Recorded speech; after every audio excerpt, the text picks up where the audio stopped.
안녕하세요. 오늘은 시편 74편으로 함께 깊이 들어가 보겠습니다.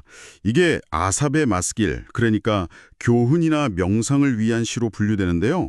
공동체의 아주 깊은 탄식, 특히 성전 파괴와 하나님께 버려진 듯한 그 절망감이 담겨 있죠.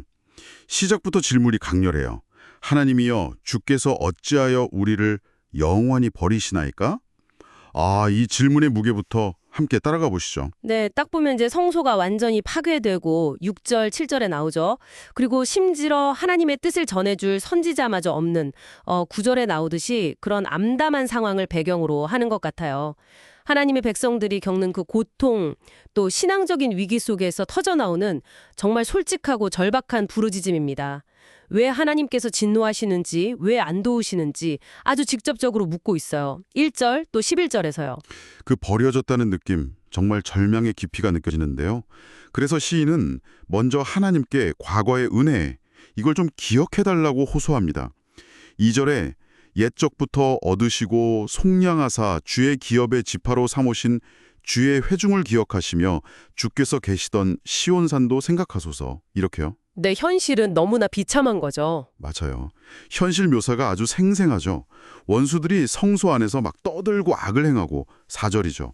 심지어 자기들 깃발을 세웠다고 하고요. 또 마치 도끼로 숲을 베는 것처럼 성소의 조각품들을 다 부수고 5절, 6절, 그리고 7절에는 불사르기까지 했다고 나옵니다. 정말 처참한 광경이에요. 근데 파괴가 여기서 그치지 않죠. 네, 그게 더 문제죠.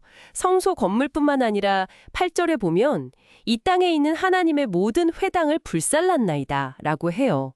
신앙 공동체의 거점들, 그 기반 자체가 다 무너진 겁니다. 뿌리가 흔들리는 거죠.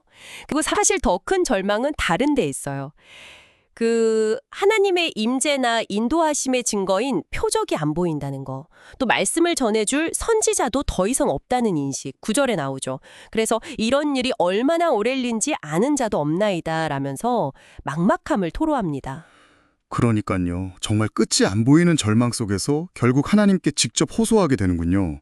11절에 주의 손, 곧 주의 오른손을 거두시나이까 그들을 멸하소서 이렇게 강력하게 행동을 촉구하기까지 해요. 네, 그런데 바로 이 지점에서 이 깊은 절망 속에서 갑자기 분위기가 확 바뀌는 게 참 인상적이에요. 맞아요. 저도 그 부분이 놀라웠는데요. 시인이 하나님의 과거 행적, 그 능력을 선포하기 시작하죠. 12절, 하나님은 예로부터 나의 왕이시라 사람에게 구원을 베푸셨나이다. 그리고 그 유명한 이미지, 바다를 나누시고 물 가운데 용들의 머리, 그러니까 리오야단의 머리를 깨뜨리셨다는 그 창조와 구원의 강력한 선포가 나옵니다. 13절, 14절에요. 이게 뭐랄까 단순한 과거 회상이 아니라는 점이 중요해요. 현재의 이 끔찍한 위기 쪽에서도 변함없는 하나님의 주권을 다시 한번 확인하는 그런 신앙 행위인 거죠. 리오야단이라는 게 고대 근동 신화에서는 혼돈과 악이었던 최종 보스 같은 상징이었잖아요. 바로 그 혼돈의 세력을 하나님께서 제압하셨다는 선언입니다. 그뿐만 아니라 16절, 17절 보면 낮과 밤, 또 땅의 경계, 여름과 겨울, 이 자연 질서를 주관하시는 창조주이심을 다시 기억해요. 그러니까 그 창조와 구원의 능력으로 지금 이 원수들도 능히 이기실 수 있다는 믿음의 근거를 다시 세우는 거군요. 그렇죠. 바로 그 믿음의 근거를 제시하는 셈입니다. 그 강력한 기억을 붙들고 이제 시인은 다시 간절한 기도로 돌아갑니다. 18절, 여호와여 이것을 기억하소서 원수가 주를 비방하며 우매한 백성이 주의 이름을 능욕하였나이다.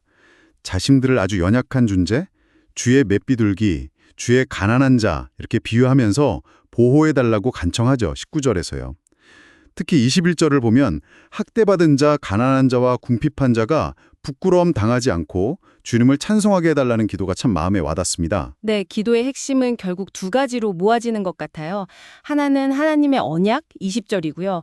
다른 하나는 하나님의 명예회복이죠. 땅의 어두운 곳에 가득한 이 포악함, 폭력, 20절을 좀 보시라고. 그리고 22절 하나님이여 일어나 주의 원통함을 푸시고 우매한 자가 종일 주를 비방하는 것을 기억하소서. 이건 하나님의 이름과 영광을 위해서 직접 나서달라는 촉구예요. 근데 시편은 여기서 어떤 응답이나 해결을 보여주지는 않아요. 마지막 23절은 대적들의 떠드는 소리가 끊임없이 하나님께 상달되고 있다는 그런 아주 절박한 외침으로 끝납니다. 여전히 위기 상황인 거죠. 자, 그럼 20편 74편을 통해서 오늘 우리가 뭘 좀 생각해 볼 수 있을까요? 깊은 절망 속에서 하나님이 마치 침묵하시는 것처럼 느껴질 때조차도 과거 하나님의 그 위대하신 행적을 기억하면서 포기하지 않고 부르짖는 신앙의 한 단면을 보여주는 것 같아요. 막 질문하고 따지고 그러면서도 결국에는 하나님께 매달리는 모습이죠. 맞아. 기도로 시작돼서 기도로 끝나는데 정작 응답은 기록되어 있지 않다는 점. 이게 참 중요합니다. 바로 이 지점에서 청취자분들께서 이런 질문을 한번 품어보시면 어떨까 싶어요. 지금 내 상황이 아무리 암담하고 하나님이 멀리 느껴질 때라도 과거 역사 속에서 또 창조 세계 속에서 드러난 그분의 변치 않는 성품과 능력을 기억하는 것이 과연 우리에게 어떤 힘을 줄 수 있을까?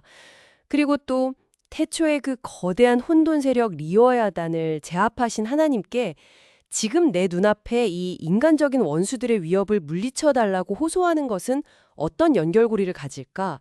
네, 이런 질문들을 좀 마음에 안고 가시면 좋겠습니다.